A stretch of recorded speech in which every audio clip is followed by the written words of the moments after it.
Hello, friends. This is the Netarts Friends Church podcast. We are Jesus people, Kingdom of God people, welcoming, yearning, sharing. And we're glad you're connecting here with us. We'd love to connect in person as well. If you're inclined to support this podcast or for more information, just hop on over to netartsfriends.org. That's netartsfriends.org. Let's jump into today's sermon. Hello, friends. Today we're starting out with a discussion question. When you're struggling with worry or anxiety, what responses have people given to you that you have found to be the most unhelpful? And as always, especially when we're discussing this question in groups like we did on Sunday, remember that we're all wired differently. So what did not help one person may be just what someone else needed, and that's just life. But take a moment and reflect on this. When you're struggling with worry or anxiety, what responses have you found to be the most unhelpful?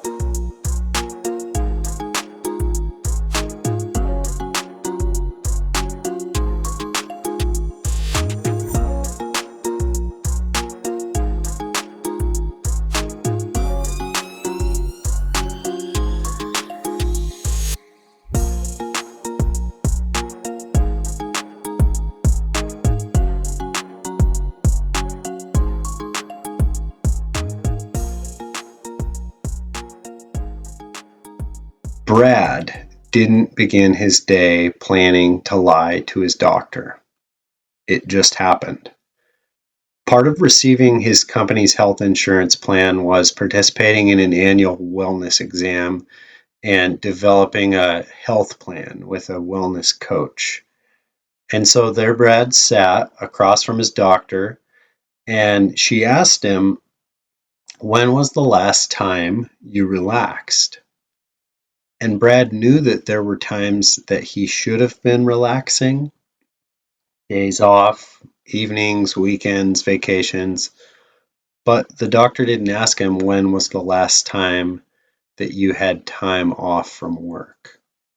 She asked him when was the last time you relaxed.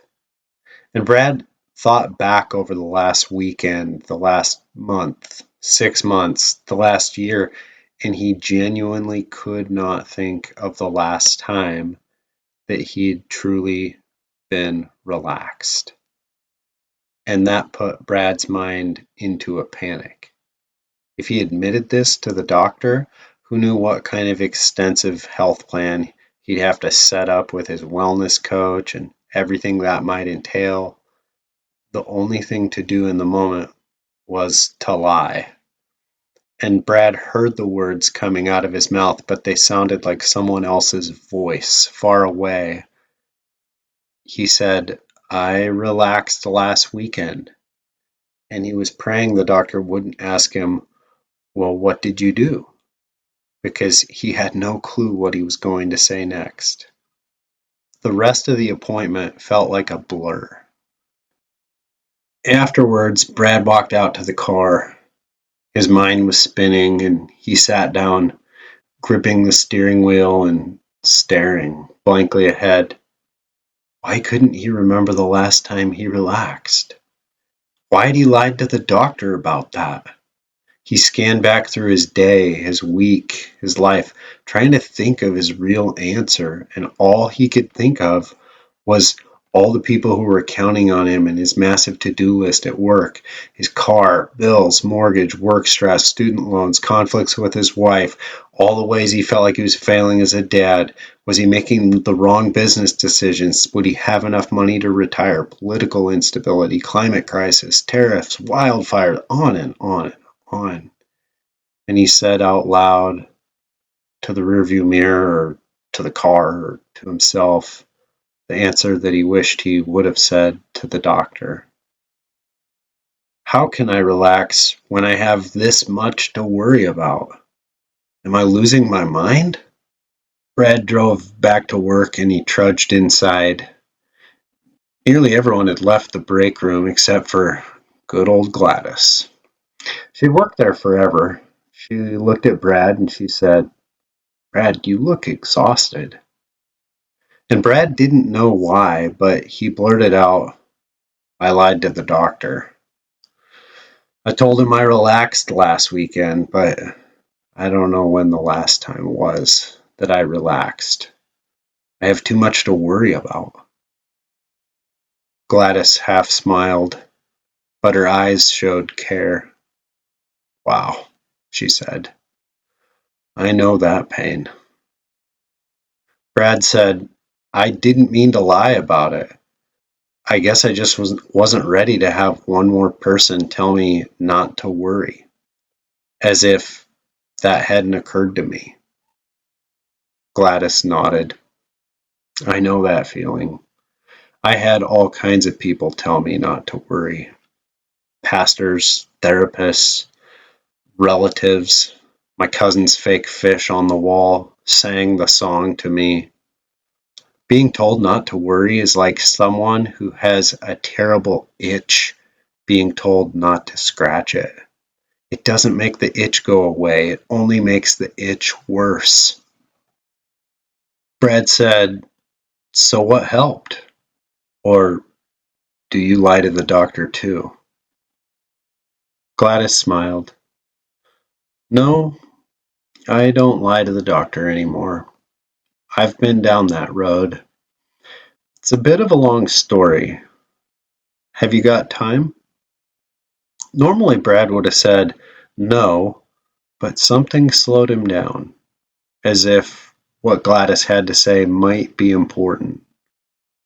And he said, "Sure, go ahead." And he pulled out his lunch.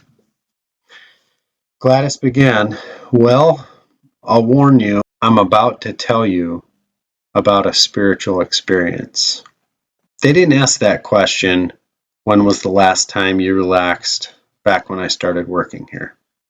And I can tell you it was just as stressful 27 years ago, maybe more so. If a doctor had been asking me that question, I would have been lying about it too, probably. I worried about everything, Brad. I felt guilty about worrying. I knew I shouldn't worry. I worried about how much I worried.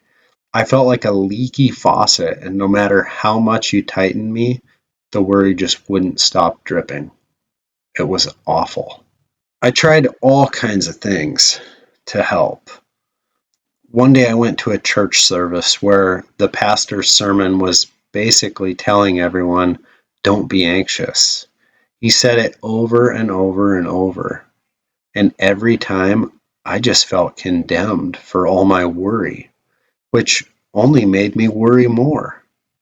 And I sat there thinking about how one of the most universal experiences of people across the planet and across history is worry. And I couldn't understand just telling people not to worry, as if that solves it. And so I got curious about what more Jesus might have told people. And that began my experience of living with Luke chapter 12. Then Jesus said to his disciples, "Therefore I tell you, do not worry about your life, what you will eat, or about your body, what you will wear. For life is more than food, and the body more than clothes. Consider the ravens. They do not sow or reap, they have no storeroom or barn, yet God feeds them. And how much more valuable you are than birds. Who of you by worrying can add a single hour to your life? Since you cannot do this very little thing, why do you worry about the rest? Consider how the wildflowers grow. They do not labor or spin, yet I tell you, not even Solomon in all his splendor was dressed like one of these. If that's how God clothes the grass of the field, which is here today and tomorrow is thrown into the fire, how much more will he clothe you, you of little faith?" And do not set your heart on what you will eat or drink. Do not worry about it, for the pagan world runs after all such things, and your Father knows that you need them. But seek his kingdom, and these things will be given to you as well. Do not be afraid, little flock, for your Father has been pleased to give you the kingdom. Sell your possessions and give to the poor. Provide purses for yourselves that will not wear out, a treasure in heaven that will never fail, where no thief comes near and no moth destroys. For where your treasure is, there your heart will be also. Now, at the point that I came to these words, I wasn't sure if there was anything in them for me, but I was desperate for something to help, and I really did wonder if there was something more within what Jesus was saying than just don't worry. And so I decided to give them a try at least. Jesus said to consider the ravens and consider the wildflowers. And so the next morning I tried going outside. It was February and there were no wildflowers. And for whatever reason that morning, there weren't even any birds. It was cold. It was miserable. How was I supposed to do what Jesus said if there weren't any flowers or any birds? I decided to walk back inside my house. The gutters on my house were all backed up with ice and slush, and a big clump of slushy ice fell directly on my neck and ran down my back. And I got really mad. Jesus gives his disciples birds and flowers to consider, but when I try to be spiritual, he gives me ice water down the neck. I was hot. I was in a tizzy. I was struggling to get my coat off and to dry my shirt out. But there was this kind of voice inside that said, wait, consider that. And for some reason, I slowed down. I let myself feel that icy water running down my back. And I don't know why, but the more I felt that icy water, the more I could feel the soft fleece collar of my coat. And just for an instant, I wasn't worrying about anything. In fact, I was thinking about how nice it is to have a winter coat with a soft fleece collar. And so the next day I went outside too. It wasn't so much if I could find ravens or birds or flowers. It was about considering the world around me, observing it, taking it all in with all five senses. This was an invitation from Jesus to see the flower's beauty and to feel its soft petals, to smell its aroma. Maybe that aroma even had a taste. To see the raven dropping down to grab a piece of bread that a child dropped, to hear the raven's caw. Guess what I realized when I started daily focusing on what I can see and hear and smell and taste and feel right now? Over and over, I encountered aspects of my real world right now that I had been missing, like the soft fleece of my winter coat. And I realized that my anxiety was constantly trying to create an entire world that wasn't real. My mind would swim with a million future disaster scenarios, and I would imagine what people were thinking about me and what they had said and I would come up with all kinds of interpretations of events and distortions of reality. And the first thing Jesus did was to invite me to consider what is real. Consider the flowers. Consider the ravens. What is real? What can I see and feel and smell and taste and hear right now?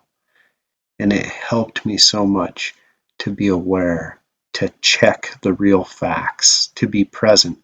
What is actually happening right now in this exact moment? I realized that 90 some percent of the time, my fear doesn't fit the facts. I'm not interpreting reality accurately. I'm catastrophizing, even though there's no actual present threat to the health and well-being of me or my loved ones. When I considered what is real, right here, right now, over and over, what I realized was that I have so much to be thankful for. I have so many abilities. I am cared for and capable and connected and protected. Jesus says, "Who of you by worrying can add a single hour to your life?" And I realized how often I asked myself what I might need to do today in order to fend off all the disasters that might happen tomorrow. And I realized I'm trying to ask a question about something that's happening in the future there. And so I changed the question. I started asking myself, what is the good that is actually needed and I can actually do right now today? And guess what I found? When I was trying to answer the first question about the future, no matter what I did, it was never enough. It wasn't good enough. It didn't relieve my anxiety. I floundered. I was less focused. I tried to do 10 different things at once. But when I was answering the second question, it helped me be in the moment. It helped me to focus, to be creative. I even experienced joy. I enjoyed being me, and I was actually more productive. Jesus invited me to consider the world around me, the beauty of the flowers, how they don't work, God's care for the birds, even though there's only so much they can do. He spoke words about my value. You are so much more valuable than the birds, and how much more than flowers will God clothe me with beauty, with splendor. And in encountering what Jesus said, I came to realize how often I believed every thought that went through my head. I believed it when the thought went through my head, I have to perform to be accepted, or I'm not good enough, or I don't deserve to be liked or enjoyed, or I'm a burden, or I'm a problem, or I don't matter, or if people really knew me, they'd leave, or people only like me when I'm useful. I have to be in control or everything will fall apart. Nothing I do will ever be enough. I had been believing all of that stuff, and it had caused my life to be full of worry. Believing what Jesus said about my value and my beauty didn't mean those other negative thoughts just left my mind. They were still in my mind sometimes, especially on days when I hadn't slept well, or I was sick, or I hadn't exercised, or I ate junk. But I learned that I could have thoughts and feelings without believing those thoughts and feelings, and without making them my identity. Which brings me to the wildest part of my experience. Jesus says, "Sell your possessions and give to the poor." Now, when I first read those words, they sounded like the most radical and ludicrous thing Jesus could ever say. I thought that those words were probably meant for extra credit Christians, like all the overachievers in the class. And so I went for probably 4 months going outside and connecting with what is real, using my five senses, paying attention to what I could see and hear and smell and taste, and asking what is needed right now that I can do, and not believing every thought in my head, but listening to Jesus telling me that I'm valuable and beautiful. And all of that stuff was really helping me. It really was. But there was this nagging thought. I felt like I was fighting against my entire body. My foot still wanted to tap, my hands wanted to fidget, my cheek muscles were tense, my throat was tight, my shoulders were knotted, my stomach was angry. I had this nagging thought that I can't complain to Jesus because I haven't tried everything he said. I haven't sold anything and given to the poor. And so I knew I had to try it. Now, I wasn't really into it at all. I just thought I'd use it as an opportunity to do some spring cleaning. When I was a kid, I collected these old Pez candy dispensers, and I didn't need that old collection sitting around anymore, so I looked up their value and I posted them online for sale.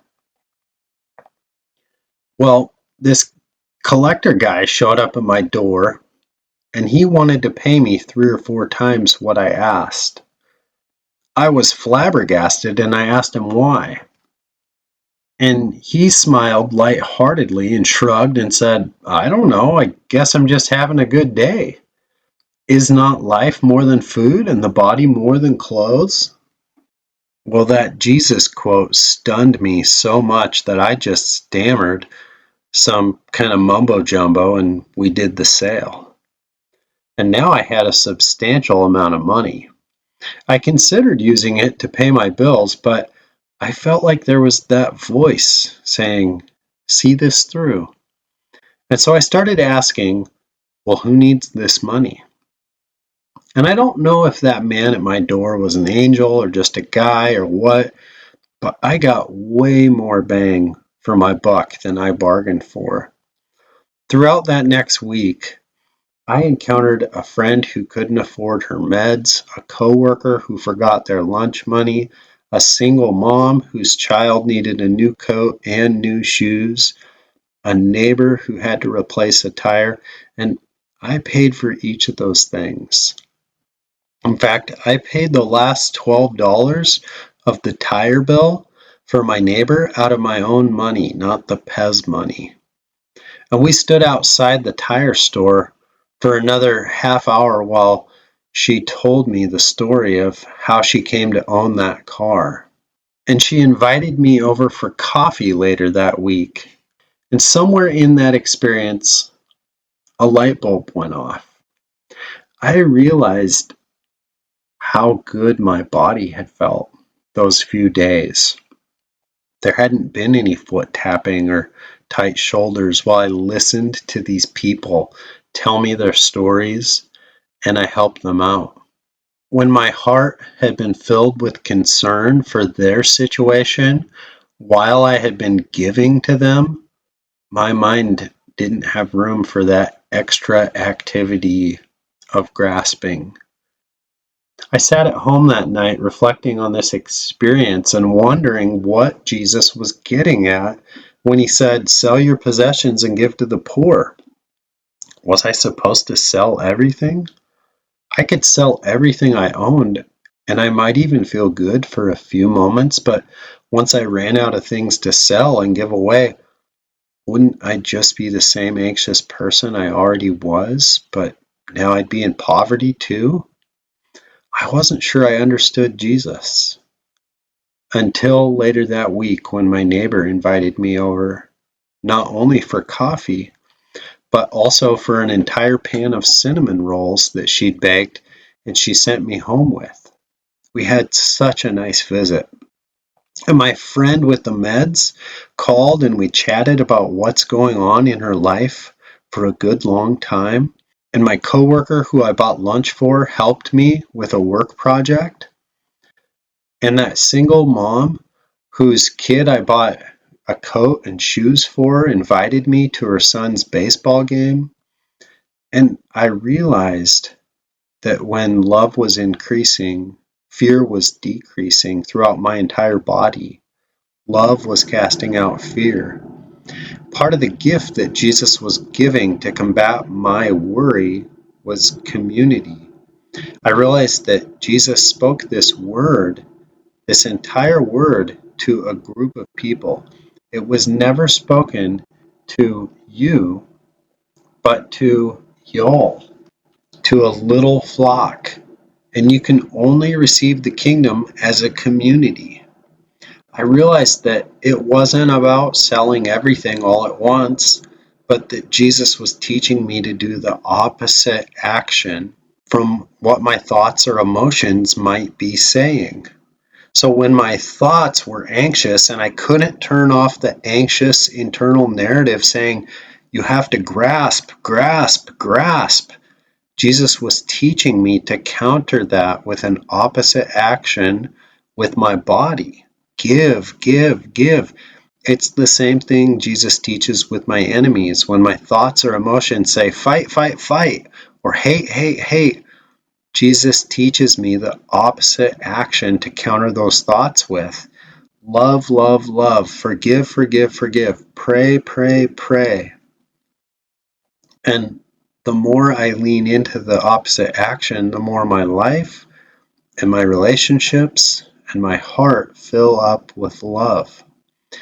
They say you are what you love, or Jesus says, where your treasure is, there your heart will be also. Well, I came to really treasure those people that I had helped, and they helped me too. I couldn't tell you when it happened, Brad, but one day I was driving to work. I was paying attention to what was real, what I could see and hear and smell and taste and touch. I was asking about the good that is mine to do today. I was being aware of the thoughts and the emotions in my mind, not believing every thought and emotion in my mind, but aware of them, and then listening to Jesus, letting Jesus tell me that I'm valuable and beautiful to him. And somewhere in there, I had this realization. This all started out as hard work. This started out as like an uncomfortable spiritual discipline, but somewhere along the way, and I couldn't say when, it became more natural to live out of love and out of generosity than out of worry and anxiety. And it wasn't that the old version of me didn't exist somewhere in the background. Like, I knew it was possible to take up that worry again in an instant. I could believe a million negative interpretations of reality and try to secure my future and try to solve a million disasters that might not ever happen. I could do all of that. But I realized it wasn't as natural to do that. That was no longer my default. My default mode had somehow moved. It had somehow shifted, which didn't mean that I could give up on all these practices that Jesus had taught me. It just meant that these words that Jesus offered were actually helping. So that's my story, Brad. This is the path that I continue to walk. Brad let out a long, slow sigh. Wow. Thank you, Gladys. I wish that was my default. I feel exhausted just thinking about how much I worry and how long it's been since I last relaxed. Gladys smiled. Can you smell anything right now, Brad? Brad smelled. I can smell the bread from my sandwich. Can you feel anything right now? I just bought new socks. I can feel them. I like the way they feel. Gladys said, "Look, you're doing it already. You want to have lunch tomorrow?" And Brad smiled for the first time. He said, "I'm not calling you poor, but only if I'm buying." And they both laughed.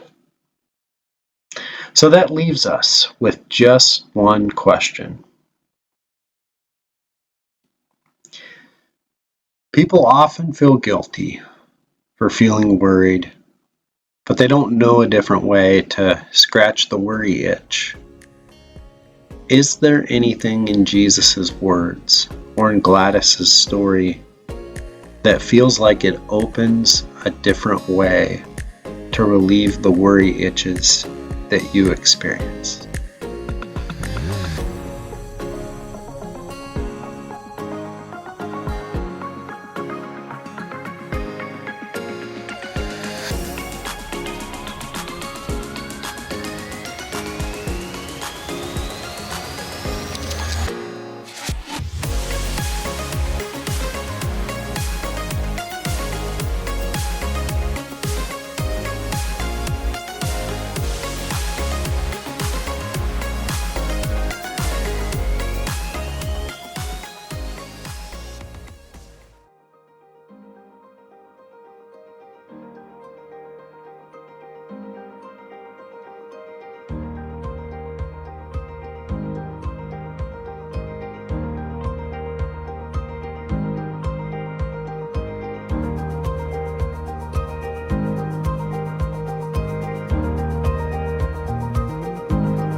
Thank you for joining us for a Sunday sermon from Netart's Friends Church.